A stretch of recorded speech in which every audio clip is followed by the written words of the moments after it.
Salam, hər vaxtınız xeyir olsun. Bugün biz sizlərə 2 maraqlı sualın izahına baxaq. Aşağıda belə bir kvadrat verilmişdir və kvadratın bu şəkildə kiçik-kiçik, böyük bir kvadrat bu şəkildə kiçik-kiçik kvadratlara bölünmüşdür.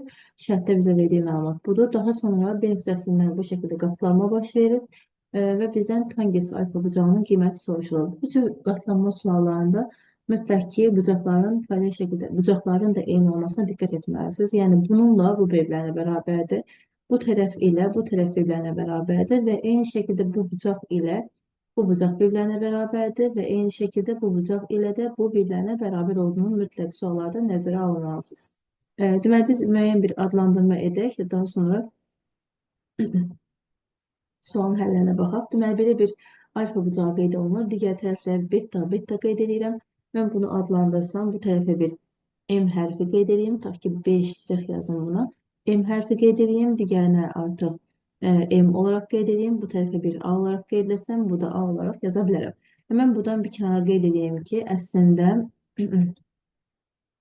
əslində alfa ilə 2 betanın toplamı bizə 180 dərəcəni verir. Buradan alfanı təkcə saxlasam, bu da 180 çıxılsın 2 beta olur. Hər tərəfdən tangesləsəm, tangens alfa bərabərdir. Tangens 180 çıx 2 beta şəklində yaza bilərəm. Bu da bərabərdir. Mənfi tangens 2 beta olduğunu deyə bilərəm. Tangens 180 dərəcə adını dəyişmir. Lakin ikinci bölüşünə görə mənfi tangens 2 beta şəklində yazdıq. Yəni biz əslində tangens betanın qiymətini tapmaqla sual həll etmiş olarıq. Hər parçanın ölçüsü, deməli, bir qəbul etsək əgər, bir adım olaraq qəbul etsək, deməli, burada artıq A olaraq dediyim yerin uzunluğunu, A-nı buradan silim və eyni şəkildə digər tərəfdə 1 olaraq qəbul etsək, dib nöqtələrdə olduğuna görə şərtdə də qeyd edirik ki, köşə nöqtəsi olduğunu qeyd edir şərtdə.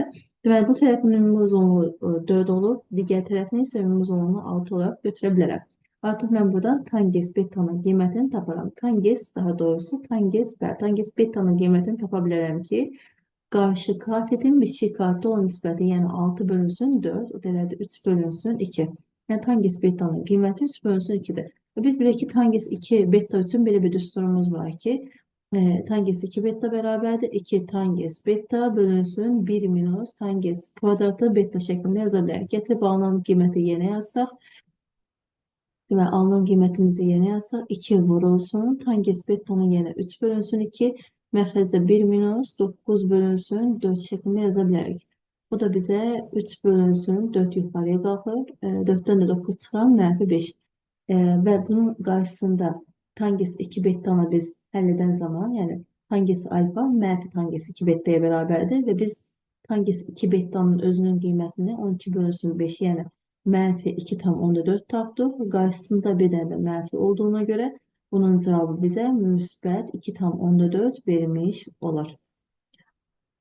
Cavab nə oldu? Cavab oldu C variantı. Növbəti suala keçək. Saniyə.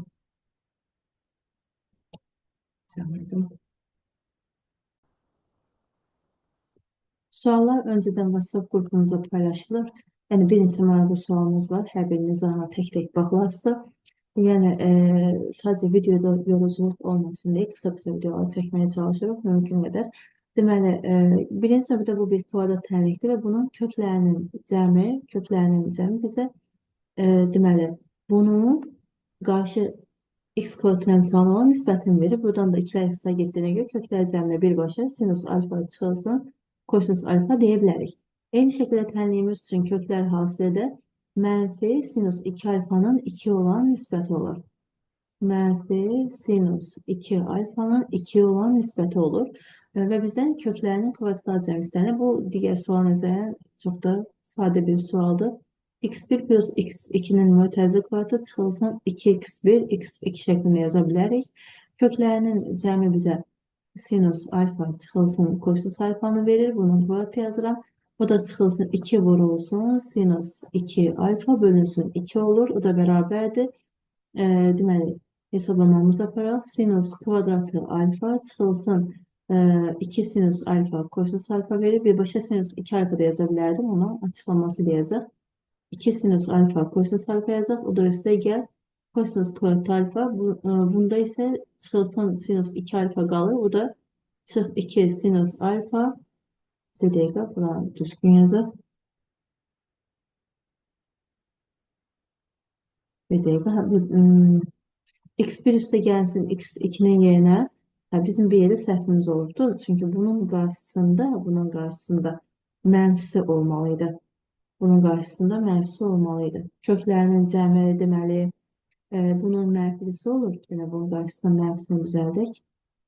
Eyni şəkildə bunda isə mənfisi nəzərə alınıb. Bəli. Daha sonra köklər hasilini düzdür. Bizim misalımızda dəyişiklik eləməyəsidir. Amma yenə də yazılışını düzgün şəkildə olaraq qeyd edək. Və mənfi qarşıya çıxardanda yenə də kvadrata bizə müsbət cavab verdiyinə görə misalımızda təsiri olmayasıdır. Və daha sonra bərabərdə qoyaq.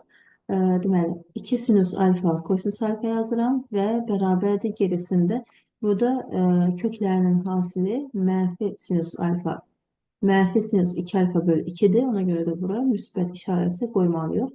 Və daha sonra buradan bu ikisi islah gedir. Biz bilirik ki, sinüs kvadrat alfa ilə kosinüs kvadrat alfanın toplamı bizə 1 cavabını vermiş olur. Bu da bərabərdir 1 edər. 1 edər. Videoda 2 sual izah edib paylaşmışdım. 3-cü sualda izah eləmək istəyirəm icazənizlə. Bu sualların izahını sabah videoda kanalda yerləşdirəcəyik. Bu suala baxaq. Bu da çox gözəl və maraqlı bir sualdır. Deməli, bizə şərtdə qeyd etdik nələrdir? Deməli, şərtdə qeyd elədiyi odur ki, belə bir fiqur verilir. Bu fiqura əsasən bizdən deməli, ifadələrdən hansının doğru olduğu qeyd olunur. Deməli, gördüyümüz kimi bu bir düzbucaqlı üçbucaqdır. Buradakı bucaqlar düzbucaq olaraq qeyd olunur və içəridə də bir düzbucaqlı üçbucaq yerləşdirilibdir. Bu bucaqlar düzbucaq olaraq qeyd olunur. Və daha sonra verilən məlumatda sadəcə bunun 1 olduğu, bunun alfa olduğu və eyni alfanın da burada aid olduğu qeyd olunur.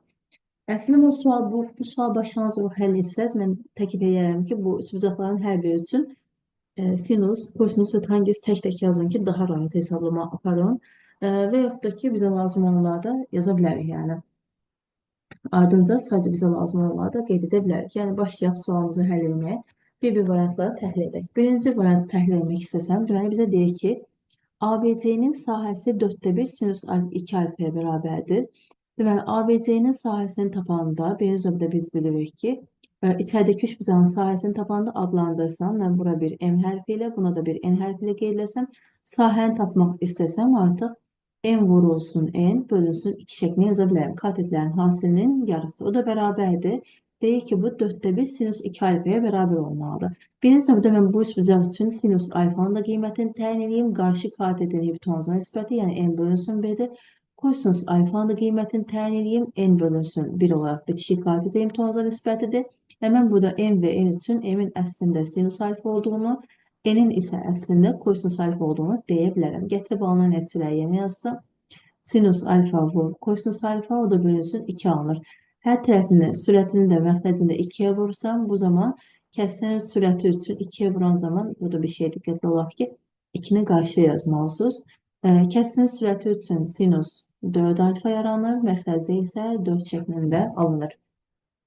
Sinus 4 üzr istəyirəm, sinus 2 alfa bölünsün 4 şəklində alınır. Və gördük ki, bu ifadə həqiqətən də bunun eynisi olur. Yəni, birinci ifadə tamamilə doğrudur. İkinciyə baxaq görək, ikinci bizim üçün doğru bir nəticədir, yoxsa yox. Deyir ki, ABD-nin sahəsi kotangens alfaya bərabərdir. Adlandıraq, buna da bir A, buna da bir hərfi ilə işarə edək və eyni şəkildə deməli, ABD-nin sahəsini tapmaq üçün yenə də katetlərin hasilinin yarısı olaraq deyə bilərəm. Katetlərimizdən biri A-dır, biri isə 1-ə bərabərdir. Bunların hasilinin yarısı mənə ABD-nin sahəsini verir. O da bərabərdir. Kotangens alfanı tapmaq istəsəm, bitişik katetin qarşı kateti olan nisbətidir. Elə bitişik katetin qarşı kateti olan nisbəti, yəni A bölünsün 1 şəklində yaza bilərəm. Deməli, gördüyümüz kimi bu tərəf A bölünsün 2 alındı, sağ tərəf isə A bölünsün 1 alındı. Bu artıq yanlış bir nəticədir. Çünki sağ tərəfdə də A bölü 2 olsaydı doğru qəbul edə bilərdik. Ona görə də ikinci yanlış oldu. Üçüncünü təhlil edək. Üçüncüdə isə Deməli, bunu da sağ, sol tərəfdə yazdım. AC-nin AD-yə olan hasili. AC-nin qiyməti M-ə bərabərdir. AD-nin qiyməti isə A-ya bərabərdir. M-in A-ya olan hasili kosinus alfa olduğunu bizə deyir. M-in A-ya olan hasili kosinus alfa olduğunu bizə deyir. İndi yoxlayaq görək, bu doğrudur yoxsa yox. M-in qiyməti nəyə bərabərdir? M-in qiyməti sinus alfaya bərabərdir. Daha sonra A-nın qiyməti nəyə bərabərdir? A-nın qiyməti üçün də mən elə bil ki, bunu sinusla da kosinusla əvəz etməyə çalışım. Görək alınar yoxsa yox. A-nın qiymətinə baxsam, biz bilirik ki, kosinus alfanın qiyməti bitişik katetin hipotenuza olan nisbəti deyə bilərik. Yəni, bu A-nın yerində əslində A nəyə bərabərdir?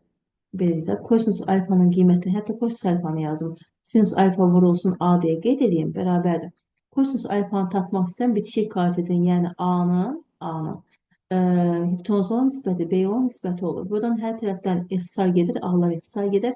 B sinus alfanın qiyməti də bərabərdir 1 olmuş olur.